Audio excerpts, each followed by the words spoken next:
সরকার টাকা দিচ্ছে কিন্তু আপনার ব্যাংক অ্যাকাউন্টে ঢুকছে না। সমস্যা একটাই, আপনার ডিবিটি লিঙ্ক নেই। তাই আজকের ভিডিওতে আমি দেখাবো কিভাবে ঘরে বসে শুধুমাত্র মোবাইল ফোন ব্যবহার করে খুব সহজে ডিবিটি লিঙ্ক করবেন। আর আপনি যদি আইএনডি রুবেলটেক চ্যানেলে নতুন হয়ে থাকেন তাহলে এখনই চ্যানেলটা সাবস্ক্রাইব করে পাশে থাকা বেল আইকনটা অল করে দিন, এমন আরও গুরুত্বপূর্ণ এবং কাজের ভিডিও সবার আগে পাওয়ার জন্য। চলুন শুরু করি। গুগল ক্রোম ব্রাউজারটি ওপেন করার পর এনপিসিআই লিখে সার্চ করবেন। এরপর একদম প্রথমে national payment corporation of India ওয়েবসাইটের লিঙ্ক আসবে, এখানে ক্লিক করবেন। পরবর্তী পেজে এনপিসিআই পোর্টালের ঠিক এরকম একটি ইন্টারফেস শো করবে। এখানে আপনারা একদম উপরে কাস্টমার অপশানে ক্লিক করবেন। কাস্টমার অপশানে ক্লিক করার পর এখানে অনেকগুলো অপশন দেখাবে, তার মধ্য থেকে ভারত আধার সেটিং এনেবেলার অপশানে ক্লিক করবেন। পরবর্তী পেজে রিডাইরেক্ট হয়ে এরকম একটি ইন্টারফেসে নিয়ে আসবে। এখান থেকে আপনি ব্যাঙ্ক অ্যাকাউন্টের সাথে ডিবিটি লিঙ্ক করতে পারবেন। আপনার ব্যাঙ্ক অ্যাকাউন্টের সাথে ডিবিটি লিঙ্ক করা আছে কিনা তা চেক করতে পারবেন। তো ব্যাংকের সাথে ডিবিটি লিঙ্ক করার আগে আমরা চেক করে দেখব আমাদের ডিবিটি লিঙ্ক করা আছে কিনা। ডিবিটি স্ট্যাটাস চেক করার জন্য আমরা আধার ম্যাপের স্ট্যাটাস অপশনে ক্লিক করব। এরপর এখানে আমাদের 12 সংখ্যার আধার নাম্বারটি লিখতে হবে। তারপর এখানে যেরকম ক্যাপচা কোডটি আছে ঠিক সেরকমই এখানে লিখতে হবে। এরপর চেক স্ট্যাটাস অপশানে ক্লিক করতে হবে। তারপর আমাদের এই আধার রেজিস্টার্ড মোবাইল নাম্বারে একটি 6 সংখ্যার ওটিপি আসবে, সেই ওটিপিটি এখানে এন্টার করতে হবে। ওটিপিটি এন্টার করার পর কনফার্ম অপশানে ক্লিক করতে হবে। তো আমাদের এখানে বর্তমানে দেখাচ্ছে কোন ব্যাঙ্ক অ্যাকাউন্টের সাথে ডিবিটি লিঙ্ক আছে সেটা এখানে দেখাবে। আমার ক্ষেত্রে এখানে দেখাচ্ছে ম্যাপিং স্ট্যাটাস এনেবেলেড ফর ডিবিটি, অর্থাৎ আমাদের ডিবিটি লিঙ্ক করা আছে। কোন ব্যাঙ্ক অ্যাকাউন্টের সাথে ডিবিটি লিঙ্ক আছে সেই ব্যাংকের নামটি এখানে দেখাবে। আমার ইন্ডিয়ান ব্যাংকের সাথে ডিবিটি লিঙ্ক করা আছে। এখানে ম্যান্ডেট ফ্ল্যাগ ওয়াই লেখা আছে, মানে যে কোনো গভর্নমেন্ট সুবিধা এই অ্যাকাউন্টে রিসিভ হয়। আর ম্যান্ডেট ফ্ল্যাগ যদি এন মানে নো লেখা থাকে তাহলে বুঝবেন আপনার ডিবিটি লিঙ্কটি কিন্তু কোনো কারণবশত হয়তো ডিসেবল হয়ে গেছে। আর ডিবিটি লিঙ্ক যদি ডিসেবল হয় তাহলে কিন্তু গভর্নমেন্ট ডিবিটির মাধ্যমে কোনো পেমেন্ট ট্রান্সফার করলে সেটি ব্যাঙ্ক অ্যাকাউন্টে রিসিভ হবে না। আর যদি একদমই ডিবিটি লিঙ্ক করা না থাকে তাহলে এরকম কোনো স্ট্যাটাস এখানে আসবে না।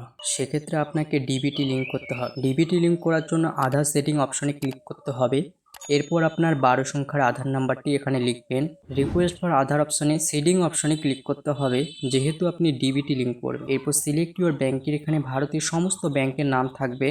আপনি যে ব্যাঙ্ক অ্যাকাউন্টের সাথে ডিবিটি লিঙ্ক করতে চাইছেন সেই ব্যাঙ্কটি এখানে সিলেক্ট করুন। আমাদের নতুন bank account Punjab national bank select করছি। এরপর সেটিং টাইপের 3টি অপশন আছে। প্রথমটি রয়েছে ফ্রেশ সেটিং, মানে প্রথমে যেমন আমরা স্ট্যাটাস চেক করলাম সেই স্ট্যাটাসে যদি আপনার কোনো ডাটা না আসে বা কোনো কিছুই না দেখায় তাহলে বুঝবেন আপনার কোনো ব্যাঙ্ক অ্যাকাউন্টের সাথে ডিবিটি লিঙ্ক করা নেই। তাই আপনাকে ফ্রেশ সেটিং এখানে সিলেক্ট করতে হবে। এরপর 2 নম্বর অপশনটি রয়েছে movement same bank with another account. আমরা যখন স্ট্যাটাস চেক করেছিলাম তখন সেখানে ইন্ডিয়ান ব্যাঙ্ক দেখাচ্ছিল। ওই রকম একই ব্যাঙ্কে যদি আপনার আরও অন্য কোনো অ্যাকাউন্ট থাকে তাহলে আপনি এই 2 নম্বর অপশনটি movement same bank with another account অপশনটি সিলেক্ট করবেন। 3 নম্বরে রয়েছে movement from one bank to other bank, অর্থাৎ স্ট্যাটাস চেক করার সময় যদি দেখায় যে আপনার ব্যাংকের সাথে ডিবিটি লিঙ্ক করা আছে, যেমন ধরুন আপনার কানাড়া ব্যাংকের সাথে ডিবিটি লিঙ্ক করা আছে, সেই কানাড়া ব্যাংকের ডিবিটি লিঙ্কটি পরিবর্তন করে আপনি অন্য কোনো ব্যাঙ্ক অ্যাকাউন্টে যেমন এসবিআই ব্যাংকে ডিবিটি লিঙ্ক করতে চাইছেন, তাহলেই 3 নম্বর অপশনটি movement from one bank to other bank select করবেন।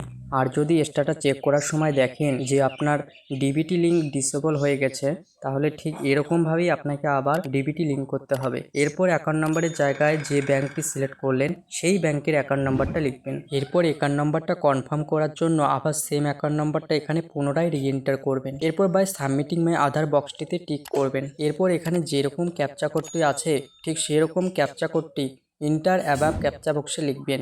তারপর সাবমিট অপশনে ক্লিক করবেন। এরপর টার্মস অ্যান্ড কন্ডিশনে একটি পেজ আসবে, এখানে নিচের দিকেও স্ক্রল করবেন। এখানে অ্যাগ্রি অ্যান্ড কন্টিনিউ অপশনে ক্লিক করতে হবে।